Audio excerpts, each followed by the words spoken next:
बच्चों, आज हम हिंदी गद्य का पाठ 3 सरदार पूर्ण सिंह का अध्ययन करेंगे। सबसे पहले लेखक परिचय जानते हैं। लेखक परिचय लिखते समय जो भी जीवन परिचय आता है परीक्षा में, उसको लिखते समय पिछले पाठों में आपको बताया जा चुका है कि हमें विशेष ध्यान रखना पड़ता है कि अगर हम बाकी लोगों से कुछ अलग लिखेंगे तो हमें पूर्ण अंक मिल सकते हैं। तो सबसे पहले जैसे ये हेडिंग पड़ी है लेखक का नाम, उसके बाद यहाँ पर आप जीवन अवधि में जन्म सन से लेकर मृत्यु सन 1881 से सन 1931 ईस्वी तक ऐसे लिखना है। इसके पश्चात स्मरणीय बिंदु कुछ इनके जीवन के।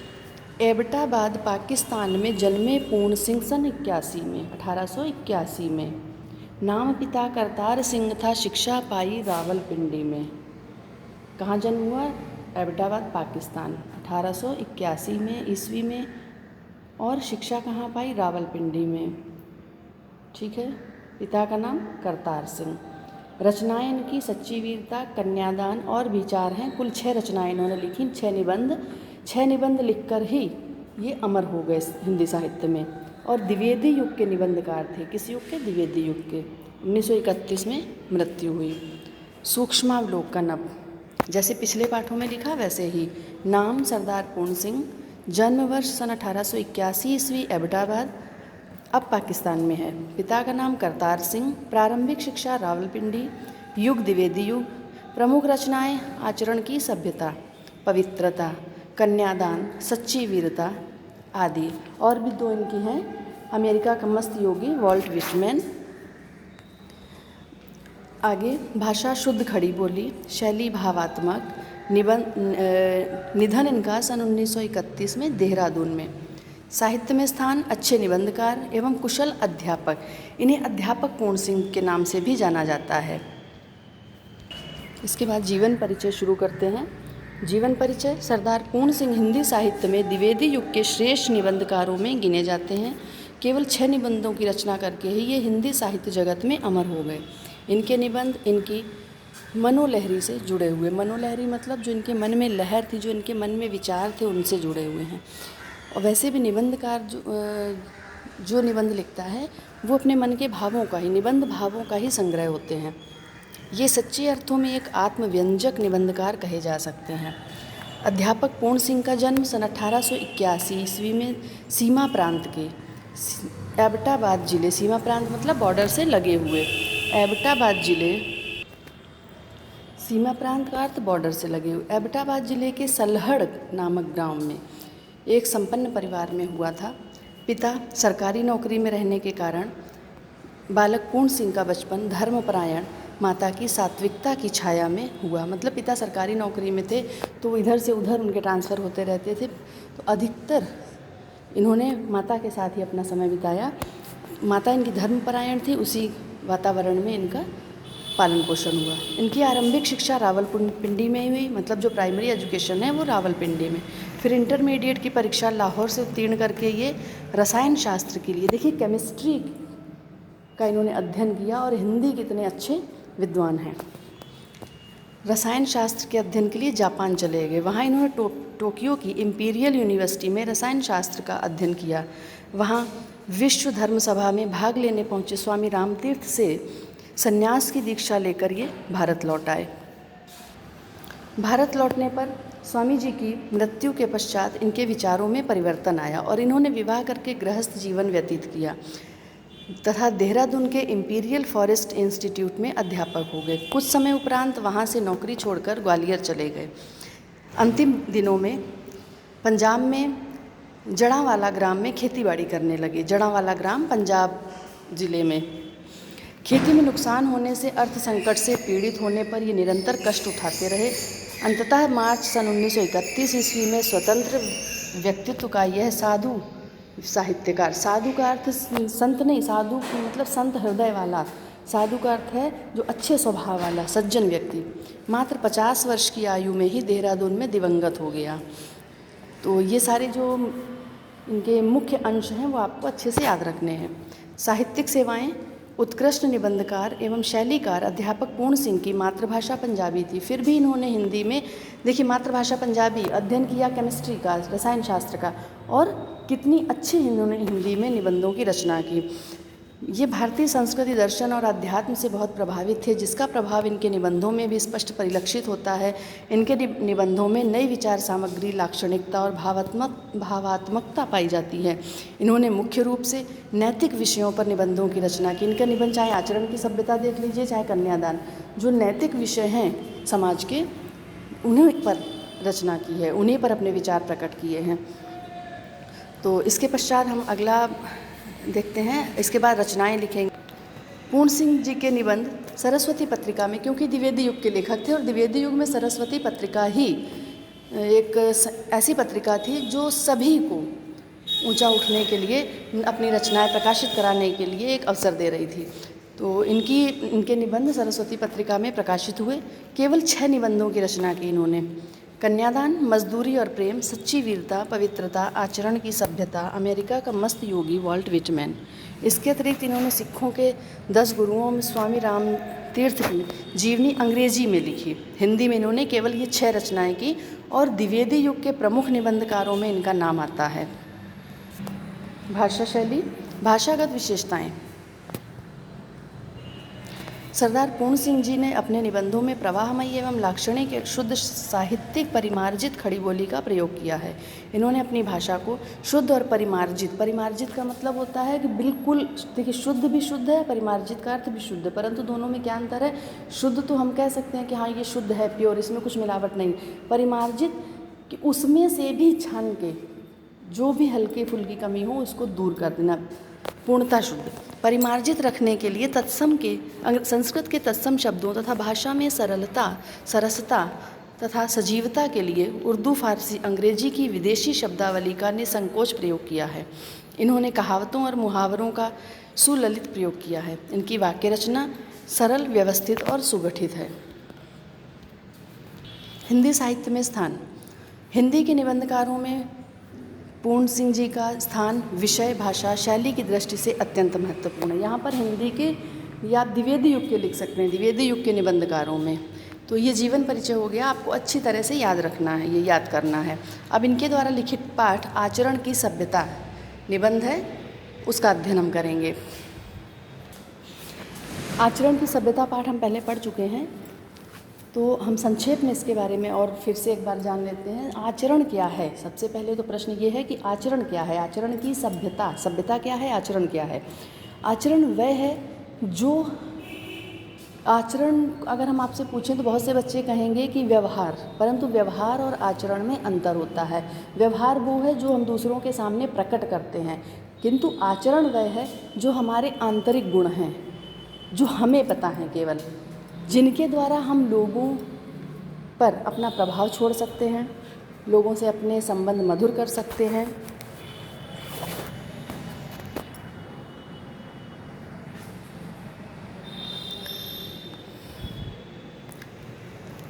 तो लिखा है लेखक ने, विद्या, कला, कविता, साहित्य, धन और राजस्व से भी आचरण की सभ्यता अधिक ज्योतिषमती है। ज्योतिषमती मतलब प्रकाशित करने वाली। देखिए, विद्या से व्यक्ति का व्यक्तित्व प्रकाशित होता है, उसका नाम होता है, यश बढ़ता है। कला से, कविता से, इतने इसमें जितने भी गुण हैं, धन से, राजत्व मतलब जो राजयोग है, राजा के पद पर जो आसीन है, तो उन सब से भी अधिक, ये सारे गुणों से अधिक सभ्य आचरण की सभ्यता। अगर व्यक्ति आचरणशील है तो उसका प्रभाव अधिक होगा, उसका महत्व अधिक होगा, उसका यश अधिक होगा। आचरण की सभ्यता को प्राप्त करके एक कंगाल आदमी राजाओं के दिलों पर भी अपना प्रभुत्व जमा सकता है। कंगाल व्यक्ति, धनी को तो मान सम्मान सभी देते हैं, परंतु एक कंगाल व्यक्ति अपने आचरण के द्वारा राजाओं के दिलों पर राज कर सकता है। इस सभ्यता के दर्शन से कला, साहित्य और संगीत को अद्भुत सिद्धि प्राप्त होती है। कलाकार अगर उसका आचरण सही नहीं है तो उसकी कला उतना महत्व, उतनी प्रसिद्धि नहीं पा पाती है। और अगर उसका आचरण सदाचरण है, उसके आचरण में आचरण के सभी गुण विद्यमान हैं, तो वो कलाकार अधिक प्रसिद्ध होता है। साहित्य और संगीत को, साहित्य में और अधिक मधुरता आ जाती है, संगीत और अधिक मधुर हो जाता है, राग अधिक मृदु हो जाता है। अगर कोई संगीतकार राग गाता है और उसमें उसके मतलब उसके व्यक्तित्व के गुण भी अच्छे हैं तो अधिक उसका राग अधिक कोमल लगता है। विद्या का तीसरा शिवनेत्र खुल जाता है। ऐसे लगता है कि जैसे एक अलग ही ज्योति, ज्ञान की ज्योति उस व्यक्ति के हृदय में जल गई। विद्या तो बहुत लोगों के पास होती है, किंतु अगर आचरणशील व्यक्ति के पास विद्या है तो वो अधिक महत्वपूर्ण है। वक्ता चुप हो जाता है। बहुत ज़्यादा बोलने वाला व्यक्ति भी आचरणशील के सामने चुप हो जाता है। लेखक की लेखनी थम जाती है। मूर्ति बनाने वाले के सामने नए कपोल, नए नयन, नई छवि का दृश्य उपस्थित हो जाता है। कोई मूर्तिकार है, उसके सामने एक नई कल्पना, मूर्तिकार कल्पना करके ही मूर्तियाँ बनाता है, परंतु वो आचरणशील व्यक्ति से जब मिलता है, उससे प्रभावित होता है, या उसका स्वयं का आचरण ऐसा है जिसमें सारे गुण, दया, ममता, प्रेम, करुणा सब हैं, तो वो उसके सामने एक नई छवि, मूर्ति बनाने के लिए नई छवि, नए कपोल का अर्थ है गाल, नए नेत्र, नया रूप एक उपस्थित हो जाता है। अब इस पाठ के लेखक का नाम और पाठ का नाम बताना है। रेखांकित अंश की व्याख्या कीजिए। आचरण की सभ्यता किससे अधिक ज्योतिषमती है? किसके द्वारा विद्या का तीसरा शिवनेत्र खुल जाता है? प्रस्तुत पंक्तियों में किसका प्रतिपादन किया गया है? तो उत्तर दिए हैं।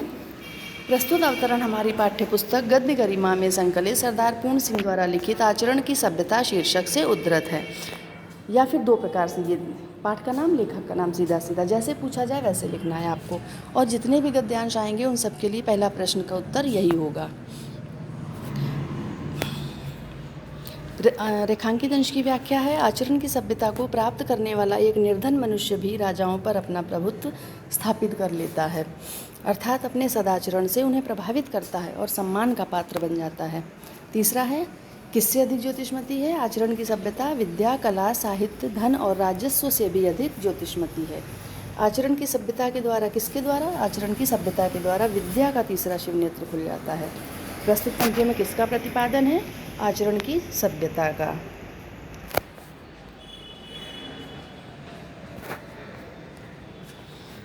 अगला गद्यांश, प्रेम की भाषा शब्द रहित है। प्रेम भी आचरण का ही एक गुण है। देखिए, प्रेम की कोई भाषा नहीं होती है।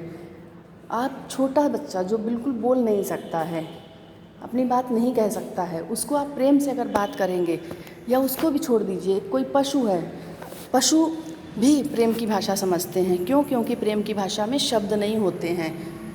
पशु पक्षी हमारी भाषा नहीं समझ पाते हैं, या फिर समझते हैं, बोल नहीं पाते हमारी भाषा में, परंतु प्रेम वो भी प्रकट कर पाते हैं। वो अपने हाव भाव से समझाते हैं कि हाँ, आपने उनके साथ प्रेम का बर्ताव किया। नेत्रों की, कपोलों की, मस्तक की भाषा भी, आँखों की कोई भाषा होती है? नहीं, परंतु आँखों को देखकर किसी को भी हम कोई गुस्से में है तो भी हम पता कर सकते हैं, कोई आपसे प्रेम से बात कर रहा है तो आँखों से देखकर ही पता लग जाता है। कपोलों की, मस्तक की, इन सब की भी भाषा में शब्द नहीं है, परंतु ये सब अपने भाव को प्रकट करना जानते हैं। जीवन का तत्व भी शब्द से परे है। जीवन भी ऐसा ही है। जीवन के जो वास्तविक तत्व हैं, इन्हें शब्दों से प्रकट नहीं किया जा सकता। सच्चा आचरण प्रभावशील। सच्चा आचरण कैसा होता है? प्रभावशील। वो हर एक पर अपना प्रभाव छोड़ता है। अचल, कभी अडिग नहीं होता, डगमगाता नहीं। अचल का मतलब जहाँ पर है स्थिर रहता है वो। स्थित संयुक्त आचरण ना तो साहित्य के लंबे व्याख्यानों से गढ़ा जा सकता है। कितना भी बड़ा साहित्यकार हो, अगर उससे कहा जाए कि आप अपने शब्दों के द्वारा साहित्य का आचरण का निर्माण कर दीजिए, तो नहीं कर पाएगा वो। क्यों? आचरण को शब्दों के द्वारा हम बता तो सकते हैं कि हाँ हाँ ऐसा है, परंतु वो जो व्यवहार में आता है, आचरण व्यवहार, हमने अंतर आपको बताया था कि आचरण हमारे आंतरिक गुण हैं। जब उन आंतरिक गुणों को हम अपने व्यवहार में दूसरों के सामने प्रकट करते हैं, तब वो आचरण हमारा अनुकरणीय होता है, तब उसकी प्रशंसा होती है। ना वेद की श्रुतियों के मीठे उपदेश से, ना अंजील से, ना कुरान से, ना धर्मचर्चा से, और ना केवल सत्संग से। इसमें जितने भी शब्द ये दिए गए हैं, ये सारे धर्म ग्रंथों के हैं। वेद हिंदुओं का धर्म ग्रंथ है, अंजील, कुरान, ये अलग अलग धर्मों के धर्म ग्रंथ हैं। तो इन धर्म ग्रंथों में लिखी गई जितनी भी बातें हैं, अगर ये कहा जाए उन सभी बातों से, या उन सभी बातों को मानकर, पढ़कर, उनको अपना कर हम अपना आचरण अच्छा बना सकते हैं, तो ये कहना भी सर्वथा उचित नहीं है। तो ये हम कह सकते हैं कि आचरण हमें अपने व्यक्तित्व में, अपने व्यवहार में जब हम लाएंगे आचरण के गुण, तभी हमारा आचरण प्रभावी होगा। इसके अतिरिक्त हम भाषण लंबे लंबे दें, बड़े एक अच्छे साहित्यकारों से कोई एक व्याख्यान लिखवा लें, व्याख्यान बुलवा दें इस पर, तो इससे नहीं आचरण बनेगा। अगर ऐसा हो तो कितने ही सत्संग में लोग जाते हैं, सुनते हैं, तो क्या उनका आचरण अच्छा हम कह सकते हैं? या फिर जो सत्संग करते हैं, खुद जो उपदेश देते हैं, प्रवचन करते हैं, जब तक उनके अपने आचरण में, अगर मंदिर का पुजारी स्वयं आचरणशील नहीं होगा, तो वहाँ जाने वाले भक्त कैसे हम कह सकते हैं कि उसके आचरण को अब अनुकरण करेंगे, उसको देखकर उसके जैसा बनेंगे? नहीं हो सकता। जीवन के अरण्य में धंसे हुए पुरुष के हृदय पर प्रकृति और मनुष्य के जीवन के मौन व्याख्यानों के यत्न से सुनार के छोटे हथौड़े की मंद मंद चोटों की तरह आचरण का रूप प्रत्यक्ष होता है। तो लेखक कहता है कि आचरण जीवन का अरण्य, जीवन क्या है? एक जिस प्रकार जंगल में, किसी जंगल में धंसा हुआ कोई व्यक्ति है और उस धंसे हुए व्यक्ति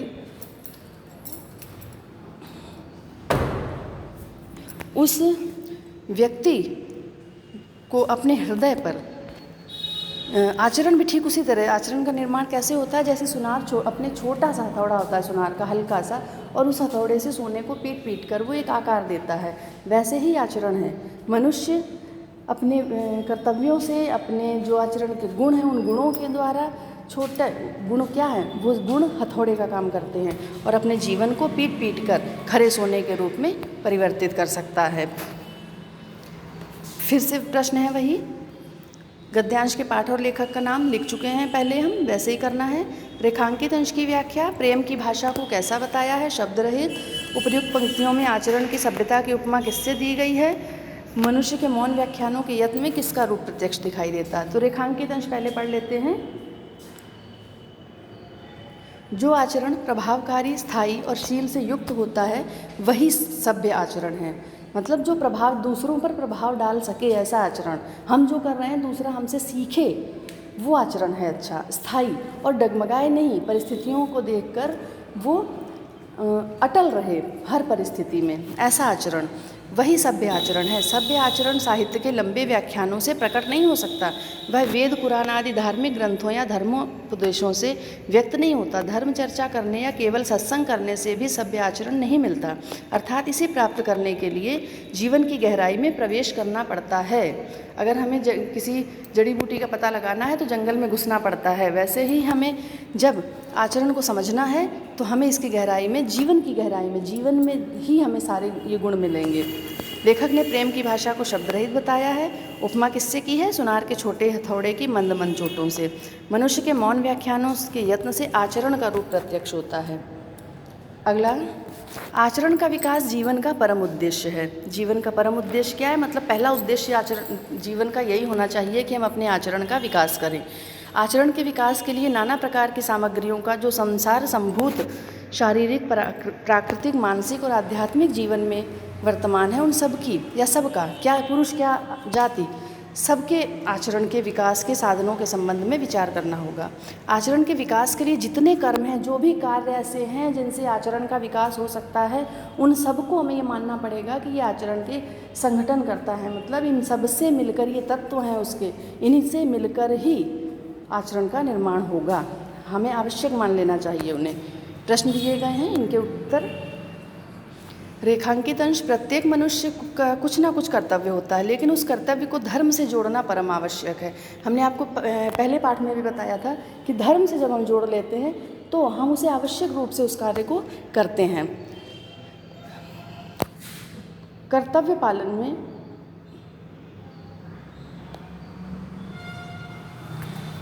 पालन में शिथिलता नहीं होगी, तो यदि, यहाँ पर जंग की जगह यदि करिए, तो मनुष्य जो कुछ करेगा वह सदाचार होगा। अर्थात आचरण का विकास करने के लिए यहाँ पर क्या कर दीजिए, व्यापक दृष्टिकोण। व्यापक मतलब छोटी सोच नहीं होनी चाहिए, विस्तृत सोच होनी। दृष्टिकोण रखकर धर्म में उन सभी बातों को, उसमें ये नहीं सोचना कि हम हिंदू धर्म के हैं, हम मुस्लिम धर्म के हैं तो हमें केवल अपने धर्म की, जिस धर्म से भी जो अच्छी बातें सीखने को मिले वो हमें अपना लेनी चाहिए, जो चरित्र के विकास के लिए आवश्यक हों, सहायक हों, वो हमें ग्रहण कर लेनी चाहिए। मानव धर्म को केवल ध्यान में रखना चाहिए। अगला है, व्यक्ति के जीवन का परम उद्देश्य आचरण का विकास करना है।